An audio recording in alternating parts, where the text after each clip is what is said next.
سەبارەت بە دەنگ و سنگ و هێزی کورد لە ناوچە کوردستانیەکان لە ستودیۆ گفتوگۆکەم لەگەڵ بەڕێز دژوار فایق ڕاوێژکاری باڵای سەرۆکی حکوومەتی هەرێمی کوردستان. بەڕێز دژوار فایق بەخێر بێت. زۆر سپاس.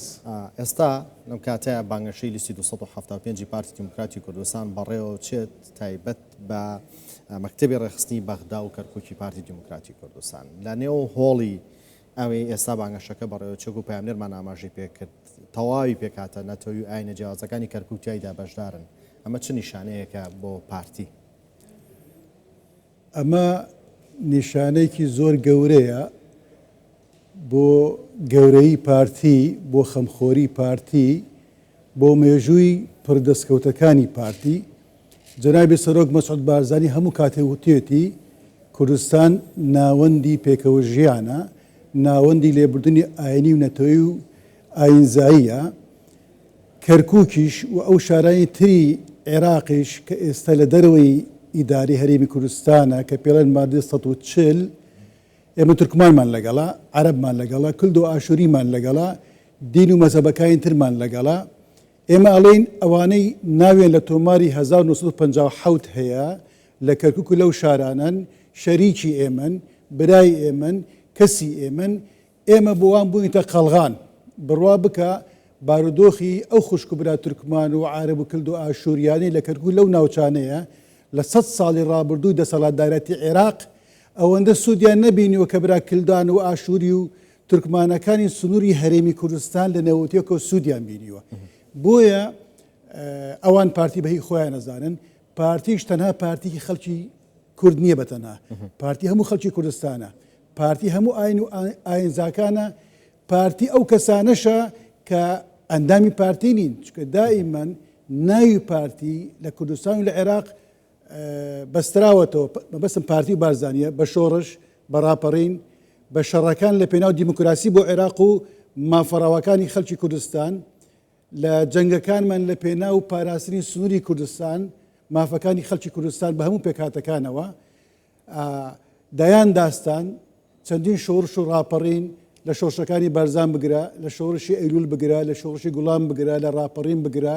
لە ڕوخاندنی ڕژێم بگرە، لە شەڕی داعش بگرە، لە ڕیفراندۆم بگرە، لە مافە دەستوریەکانی کە جێگیر بووە دەستوری نوێی عێراقی،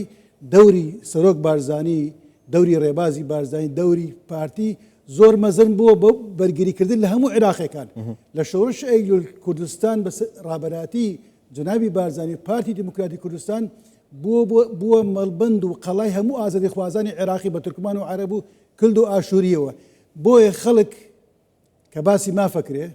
کە باسی حەقەکرێ، کە باسی پارێزگاریە کرێ، کە ڕووەدا لەو ناوچانە بە تایبەت ئێستا لە ناوەڕاست و خوارەوی عێراقیش هاوار بۆ بەرزانی هێنن، هاوار بۆ پارتی هێنن، چکە سەنگی خۆی هەیە، چکە جەماوەری خۆیە، ڕازگۆیە، شەفافە. بەشێک بوو لە چارەسەر لە عێراق، بەشێک نەبووە لە کێشە. سنگی فراوانە، سیاسەتێکی میانڕەوی لەسەر خۆ ئەکاتن، ئەو سیاسەتە قازانج بە هەمووان نەگەینێ. زۆرجە پارتی تەنازولی لە مافی خۆی کردووە، لە مافی ئەندامانی کردووە، لە پێناو برایەتی و پێکەوە ژیان و پێکەوەی، لە پێناوی ئەوەی کێشەکان چارەسەر بێ. ئەو خەڵکە سیقەی بە جەنابی بارزانیە، ئەو خەڵکە سیقەی بە پارتیە، چونکە ئێستاش ئەبین لەم هەڵبژاردنانە چەندین وەفد لە ناوەڕاست و خاروی عێراق دێن و لە دەرەوەش دێن بۆ لای جەنابی بارزانی. ئەویشمان لەبیر نەچێ هەموو حکوومەتەکانی عێراق لە 2005 تاکو ئەم حکوومەتی جەنابی سوودانی هەموو بە هاوکاری جەنابی سەرۆک بارزانی لە هەولێر پێکاتووە. سەرۆکی پەرلەمانی عێراقی 1 ساڵ بێ بۆشایی مایەوە دەوری سەرۆک بارزانی بوو. ئەوان خۆیان واڵێن حکوومەتەکانی عێراق مشتمڕ و ململایەن لە بینی شیعە و شیعە، سونە و سونە، شیعە و سونە، لە بینی وڵاتانی ئیقلیمی و زلهێزەکان بۆ لایکی گەڕاونەتەوە بۆ لای پارتی دیموکراتی کوردستان، بۆ لای جەنابی سەرۆک مەسعود بارزانی. ئەمەی کە لەوێ ئێستا باسەکرێت لەو هۆڵە من لەوە فراوانتی بیرەکەمەوە. ئێستا بڕۆن شارەکانی کەرکووک و تا خانەقین و شەنگار و زەممار و مەندەلی و دووز و ئەوانە تا شارەکانی تری عێراقیش، شارەکانی سونەش لە کێشەکان دێنە لای جەنابی بارزانی داوای چارەسەری لێکرد. کاک دژوار لە بانگەشەی هەڵبژاردنە سەرۆک بارزانی وتی بە کاندیدانی پارتی ئێوە نوێنەری تەنها کورد نین، نوێنەری عێراقیەکانن و نوێنەری هەر کەسێکن زوڵمی لێ بکرێت. پارتی لە سەردەمی شۆڕشە بەگیان قوربانی داوە بۆ سەرکەوتنی شۆڕش لە سەردەمی دیموکراسی و هەڵبژاردندا بە پلە و پۆست و بە کورسیەکانی قوربانی دیسانداوە لە پێناو نێوماڵی کورد. ئێستاش بۆم ئەرکە قورسە دیسانە خاتە سەرشانی خۆی کات بە نوێنەری عراقیەکانی شو خزمەتکردنی عراقیەکان و هەر کەسێ زۆڵمی لێ بکرێ. عێراق بەداخەوە کاتی خۆی بە هەڵە دروست کراوە کە لەسەر بەنەمای فیدرالی دروست نەکراوە. لە عێراق کۆمەڵێ ئاینی و ئاینزا هەیە و نەتەوە قەومیەت و زمان و کەلتوریش هەیە. بۆی ئەمانە پێکەوە بژن ئەبێ ڕێککەوتنێکە بێ لێکگەیشتنێکە بێ چ وەکو دەستور چ لە بڕیارەکانی پەرلەمان چ ڕێککەوتین نێوان پێکاتەکانی عێراقی. بۆیە جەنابی سەرۆک ئەمە ئەڵێ ئێمە بەتەنها ناژین لەم ناوچەیە، ئێمە بەتەنها ناژین لە عێراق. لە عێراق دیموکراتی نەبێ، دەستور جێبەجێ نەکرێ، پێکەوە ژیان نەبێ، سازان نەبێ، هاوبەشی نەبێ، ڕێککەوتن نەبێ، زەحمەتە پرۆسی سیاسی بە چاکی بەڕێوە بچێ. ئەمە تاسی لە پرۆسی ئەمنیەکە، تێکرا تاسی لە پرۆسی ئابوووریەکە، ئەگەر تاسی لە باری دەرونی خەڵکەکە کاتە. بۆیە جەنابی سەرۆک بارزانی پارتی توانای هەڵگرتنی هەموو بەرپرسیارەتی پارتی مێژووی هەیە، پارتی مێژووی دوور و درێژی هەیە. خۆ پارتی پێش نەوەتوێکیش نوێنەرێکی ڕاستەقینەی هەموو ئۆپۆزیسیۆنی عێراقی بوو. لە دوای نەوەتوێکیش کە ئەچوونە ئەمریکا ئەچوونە ئەوروپا ئەوان سەنگی پارتیان ئەزان وەکو نوێنەری ڕاستەقینەی یان ڕقەمیەکی هەموو ئۆپۆزیسیۆنی عێراقی بە هەموو پێکهاتە و ئاین و ئاینزەکانی عێراقی و نەتەوەکانی عێراقەوە سەیرەکە. جەنابی سەرۆک لەم واقعەوە لەم ڕابردوو تاڵەوە لەو وەزع ناخۆشی عێراق کە هەیەی دەستێوەردان هەیە کێشە زۆرە. ئەمە وای کردووە کە جەنابی سەرۆک ئەرکی ئەندامانی پەرلەمانی ئێمە لە ڕابردوو لە داهاتوو قورس بکە پێیان بڵێ ئێوە نوێنەری هەموو ئەو خەڵکانن دیفاع لە هەموو ئەو خەڵکانە بکەن چونکە ئێمە بڕوان بە دیموکراتی هەیە، ئێمەش ڕابردوویکی دوور و درێژمان هەیە تەنانەت لە بواری سیاسی دیبلۆماسی لە شەڕەکان و سەنگەرەکان و لە بواری ئاوەدانکردنەوەشەوە ئێمە خاوەن ئەزمموین وەکو پارتی ئەزمموی 80 ساڵە وەکو بنەماڵی بارزانانی نزیکەوە بۆ 100 ساڵە چێ ئەوان لەو ناوچەیەن لە مووقعی خەمخۆری لە مووقعی دووربینی و سەیر ڕووداوەکانەکەن نەک سەیرکردنێکی تەسک و کورتمەودا. بەڵێ لە کەرکووک ئێستا بانگەشەیەکی زۆر هێمنانە بەڕێوەچێت بە تایبەت لە نێو کووردا و پێشتری شمولانەکان ڕێکەوتن لەسەرەوەی کابێ بانگەشەکان بانگەشەیەکی زۆر لەسەرخۆ بێت، شکاندنی یەکتری تێدا نەبێت لە نێوەلانە کوردیەکان بە تایبەت. ئەمە تا چەند سەنگی کوور بەێسترەکە لە کەرکووکە. کەرکووک و ئەو ناوچین دەرەوە ئیدارەی هەرێم بەڵگەی مێژوویە کە زۆرینەی کووردە. بۆیە کورد دەبێت تەحملی مەسئولیەتی ڕقەمیەک بکە، هێمن بێ لەسەرخۆ بێ، ڕێز لە پێکهاتەکانی تر بگرێ. کورد خاوەن تەجروبە لە بواری دیموکراتی و خەباتی سیاسیەوە. ئەبێ ئەمە ئەو ئەزمونە پیشانی ئەوان بدەن ئەوان چاو لە ئێمە بکەن، چونکە پێکەوە ژیان لە ئارامیە، لە ئاشتیە، لە تێگەیشتنە، لە ڕێزگرتنی بەرامبەرە. بە شەڕ بە کێشە بە ململانەی تۆند ناڕەوا ئەمە نەخزمەتی ئەو شارانەکە، نەخزمەتی کەرکووکەکە، نەخزمەت کوردەکە، نەخزمەتی لایەنەکانی تریشەکە. ئەوەی تا ئێستا ئەیبینین و چاودێرانیش ئەیبینن تا ڕادێکی زۆر هێمنانە مۆدێرنانە بەڕێوەچێ. هیوادارین هەموو لایەنەکان لەسەر ئەمە بەردەوام بن، نمونەیەکی باش نیشانی هەموو عێراق و ناوچەکە بدەن کە بڵێ ئێمە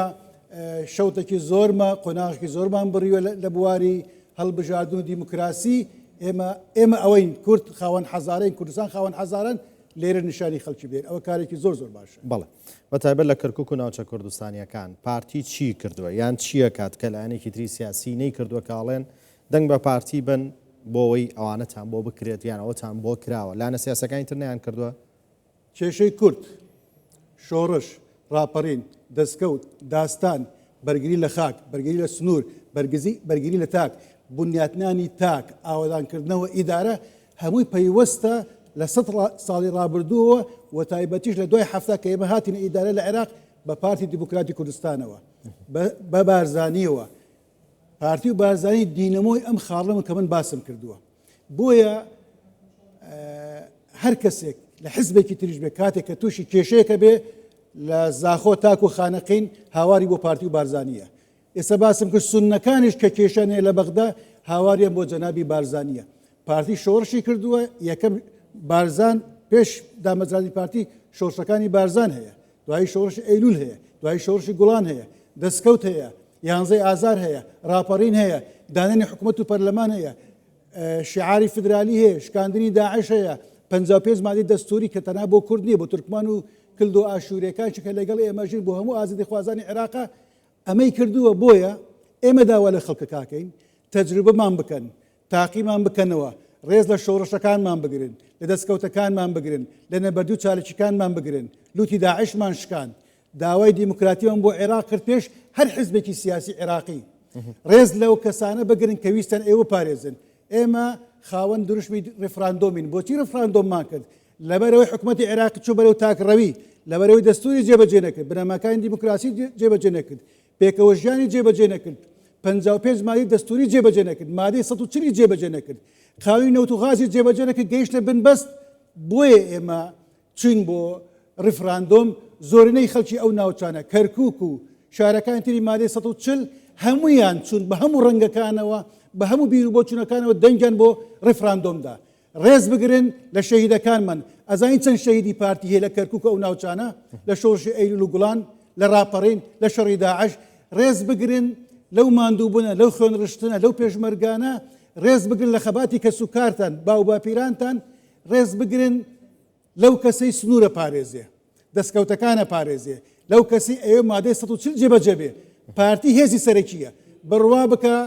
تەنها و تەنها بە پارتی اینجا بە هاوکەری لایەنەکانی تر ئێمە ئەتوانین سنوورەکان بپارێزین ئەتوانین مادەی 140 جێبەجێ بکەین ئێمە پرۆژەمان هەیە ئەرز بدەین بەوانەی مادەی 140 بەوانەی قەرەبۆیان وەرگرتووە بەوانی وەریان نەگرتووە پرۆژەمان هەیە دامەزراندن بکەین لەو شوێنانە بۆ ئەوانەی کە 1950 یانە تورکمانیشی لەگەڵا عەرەب و کلد و ئاشوریشی لەگەڵا دەنگمان بدەنێ پارتی بەهێز بوو بێ کورد بەهێز بووە عێراق لە وەزعێکی باش بووە بەهێزبوونی پارتی بەهێزبوونی کوردستان بەهێزیە بۆ عێراق بۆ ئازادی خوازەکان بۆ دیموکراتی خوازەکان بۆ لایەنەکان بۆ ئەکادیمیەکان بۆ حزبە بچووکەکان ئەمە لە سەرووی نەتەوە و مەزهەب و ئاین و ئاینزاییە دەنگمان بدەنێ لە بەغدا بەهێز بین ئێوە بەهێزە بن هەرچی وەعدمانداوە لە ڕابردوو لە داهاتوو لە مادەی 140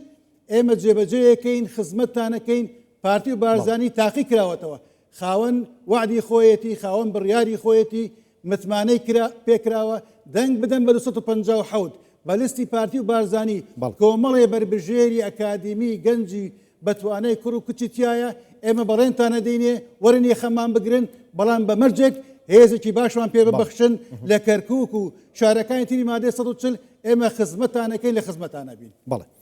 ڕەنگە ئێستا کێما بینە بڵێ لە مایەوە ڕابردووە کێ دەستی گرتوون دەستور جێبەجێ نەکراوە نوێنەرمان ناردووە دەنگمان بە کاندیدانی هەموو حیزبەکانداوە بە پارتی بێکێتی باوانی تری شۆ ناردوومانەتە بەغدا چیتان بۆ کورین بۆ دەستورتان جێبەجێ نەکرۆ تا ئێستا گەر ئێستا بێت دەنگی زیاترتان پێبین بۆی بتوانن جێبەجێکەن یان هۆکارەکە چییە دەنگدان مافێکی یاساییە بۆ هەر هاوڵاتیەک ملەتان شۆڕشەکەن خەباتەکەن بۆی ئازاد بۆی دەسەڵات دەستا و دەست بکرێ بە شێوازێکی دیموکراتی لە ڕێگای سندوقی دەنگدانەوە هاوڵاتی کوردستانی بە تایبەتی لە کەرکووک ناوچەکانی 140 ئەو مافە بەکاربێنە باش بەکاری بێنە وشارانە بەکاری بێنە دەنگت بە کێدا دوایی بڕۆ داوای حەقی خۆت لێ بکە ئێمە چیمان کردو ڕابردوو عێراق گۆڕاوە عێراقی پێش 2003 نییە بەس عەقڵەتی دەسەڵاتدار بڕوا کە ئاڵوگۆڕی زۆری بەسەر نەهاتووە بەداخەوە کە زۆرینەیان لەژێر کاریگەری دەستێوەرداین دەرەچین لەژێر کاریگەری بیری توندی مرکزی و دیکتاتۆری و شۆفینی عەرەبین بڕوایم بە دەستور نییە بڕوایم بە دیموکراسی نییە بڕوایم بە هاوبەشی و سازان و ڕێککەوتن و پێکەوە ژیان نییە ئەوان دەستور جێبەجێ ناکەن عێراق جاران دیکتاتۆریەت بوو ئێستا بەداخەوە مەبدەیەکەی لە عێراق پێڵێن دیکتاتۆریەت الئەغلەبیە لە دەستوری عێراقی کۆمەڵی لە پەرلەمانی عێراقی کۆمەڵی بڕیار دەرەچێ لە مەسلحەت تورکمان نییە لە مەسلحەت کورد نییە لە مەسلحەت کورد و ئاشووری نییە لە مەسلحەت کۆمەڵێک لە خەڵکانی عێراقی نیە بە چین و توێژەکان لە مەسلحەت مەجموعەیە زلهێزە کە کۆنتڕۆلی پەرلەمان و حکوومەتی عێراقیان کردووە ئەوان ڕێگریان کردووە ئێمە ڕێن دەنگمان بدەنە با ژمارەی کورسەکانمان زیاد بێ بۆی لەم هەڵبژاردنە بۆ هەموو ئەم قسەی بۆ هەموو عێراقیەکانە دەنگ بدەن بە نوێنەری ڕاستەقینەی خۆتان نەک ئەوانەی عێراقیان دزی نەک لەوانەی گەندەڵیان کرد نەک لەوانەی میلیشیان دروست کرد نەک لەوانەی ڕێگایان لە مافە مەدنی و سیاسەکانی ئێوە کرد بۆ ئەوەی ئێمەی کوردستانی بە قیادی پارتی و بارزانی بتوانین خەریتەی سیاسی عێراقی بگۆڕین ئەم کۆنتڕۆڵە کە هەیە بیشکێنین کۆمەڵی ئەحزابی بچووک خەڵکی ئەکادیمی خەڵکی سربەخۆ بێنە ناو ئەو پەرلەمانە بە هاوکاری ئێمە کە خەریتەی سیاسی مانگۆڕە ئەتوانین تۆزێک لە دیکتاتۆرەتی ئەغلەبیە بگۆڕین بۆی کۆمەڵێ بڕیار بدرێ مادەی 140 بۆ جێبەجێ نابێ خاوەنی ئۆتۆغاز بۆ جێبەجێ نابێ شایستەدارەکان بۆ نایە بۆ ئازادی ڕۆژنامەگەری و ئازادی فەرحزبی و خۆپشاندان ڕێگای پێ نادرێت دیکتاتۆرەتی ئەغلەبیەیە دیکتاتۆرەتی ئەغلەبیە ئێسمە کێشەمان لەگە عێراق زۆرە ئەڵێن وڵای کێشەکان قانونی سیاسی نین برانی بەرز کێشەکان کراون بە سیاسی تۆ قانونێک دێنی پێڵێ قانونی موازنە کۆمەڵی خاڵ لەسەر عێراقیەکان فەرزەکەی لەسەر محافەزاتەکان لەسەر کوردستان لەسەر حکوومەتی کوردستان ئەڵێ جێبەجێ کەڵێن بابە ئەمە جێبەجێ ناکرێ ئەمە مەحاڵە گوێ لە من ناگری فەرزیەکەی سیاسیە قانونی نییە قانونی نەوت و غاز ڕێگای بە منداوە بەشداری ڕسمی سیاسی نەوتی کەم لە عێراق هەموو شەریکاتی عالەمی کە عەقدیان لەگەڵ ئێمەیە ئەو ڕاستیە زان بۆیە عەقد دەکەن کاکە بۆ قانون نەوتی غاز دەرناکەن لەبەرەوەی مافی ئێمەیە بەشدار بین ئەگە بڕوا بکەن بابینەران باش بزانن ئەگەر عێراق بیزانەیە مادەی 112 قانونی نەوت و غاز ئێمە سەلاحیەتی بەشداریکردنمان و هاوبەشیکردنمان نییە 2005 دەرەچوو ئەگەر عێراق بیزانایە مادەی 140 لە مەسلحەتی کورد و تورکمان و عەرەبە و کلد و ئاشوری ڕاگوازرەکان نییە لە مەسلحەتی خۆیانە 2005 دەرەچوو ئێستا ئەوان خۆیان مسەیترن بەسەر ئەو پەرلەمانە بۆیە داواکەین ئەو ئالوگۆڕە بکەین تا بتوانین خۆ مادەی 140 بەس بۆ کورد نییە مادەی 112 نەوت و غاز بۆ هەموو محافەزەتەکانە بۆ کوردستانیشە ئەوانی شاو بەشە بن داهاتیان زیادەکە بەس پێتان وانە زۆرینەی شەڕەکە بەس کوردەیکات چ لە مادەی 140 چە ماسە یاسای نەوت و غاز زۆرینەی شەڕەکە پارتی و بارزانیە کە سەیری بکەی باسی موچاکرێ پارتی و بارزانیە باسی مادەی 140 پارتی و بارزانیە باسی نەوت و غازە پارتی و بارزانیە باسی سنوورە پارتی و بارزانیە باسی میلیشیە پارتی و بارزانیە ئەو شانازیە بەر ئێمە کەوتووە ئەرکمان قورسە خەڵکیش ئەزانێ من حقایق باسەکەم لێرە بەر ئێمە کەوتووە ئێمەش چۆک دانادەین سڵ ناکەینەوە وەکو کوردستانی سەوداکاری لە بستێکی خاکی کوردستان ناکەین لە یەک مافی خەڵکی کوردستان ناکەین وەکو عێراقیش بۆ هەموو عێراق ئێمە پشتیوانی ئازادی خوازین پشتیوانی مافەڕەوەکانیانین پشتیوانی ئازادی ڕۆژنامەگەری و ئازادی ڕادەبرین و ئازادی ئەحزابین پشتیوانی ئەوەین خەڵکی عێراق شایستەیەوە لەمە باشتر بژی کاکە گەندەڵی بەسە ئەو پارانەی کە هەیە تەوزیعیکەن بەسەر محافەزاتە ئەو پارانەی کە هەیە تەوزیعیکەن بەسەر خەڵکەکەیە ناکرێ عێراق وڵاتی نەوتە خەڵک بێکار بێ ئەڵێن وڵات عێراق وڵاتێکی عەرەبی عەرەب ڕاکاتێ بۆ دەرەوە ئەڵێ حکمی زۆرینە شیعەیە شیعە وەزعی خراپە مزاهراکە تورکمان و کورد و کلد و ئاشوری چی بکەن من بە خەڵکەڵێم وەرن هاوکارمان من بە خەریتە سیاسی پەرلەمانی عێراقی بگۆڕین بۆی بتوانین دەستورێکی خۆی جێبەجێ بکەین خەلەل لە دەستوری عێراقی نییە لە سیستەمی حکومڕانی سیاسی عێراقی نییە خەلەل لە عەقلیەتی حاکمەکانە لەو تەوقەیە کە ناو پەرلەمان و حکومەتی عێراقی چۆتە مل ئەو خەڵکەوە من پێتان دەڵێم وەرن دەنگ بدەن 140 جێبەجێ بێ ئەو ناوچانە بێنە سەر هەرێمی کوردستان کەرکووک وەکو هەولێری لێدێ وەکو دووبەی لێدێ وەکو دۆحەی لێدێ وەکو سەنغافورە و وڵاتانی تری پێشکەوتوی لێدێ بۆ ئەو پارە و ئیمکانەتی کە هەیە بای هەندە هەیە کە تۆ کەرکووک و شارەکانی سونە و شیعە و بە بەغداشەوە بنیاتی بنەوەی وەزعی باشتر بێ گوناح عێراق نەوت بفرۆشێ بەڵام خەڵک وەزعی باش نەبێ و مزاهرە بکە و کۆچ بکە و نان نەبێ بیخوا بەڕێز دژوار فایق ڕاوشکاری باڵای سەرۆکی حکوومەتی هەرێمی کوردستان سوپاس بامەدەبوونتان لە سودی کوردستان سووا بەخێراتن دەست خۆش سوپاس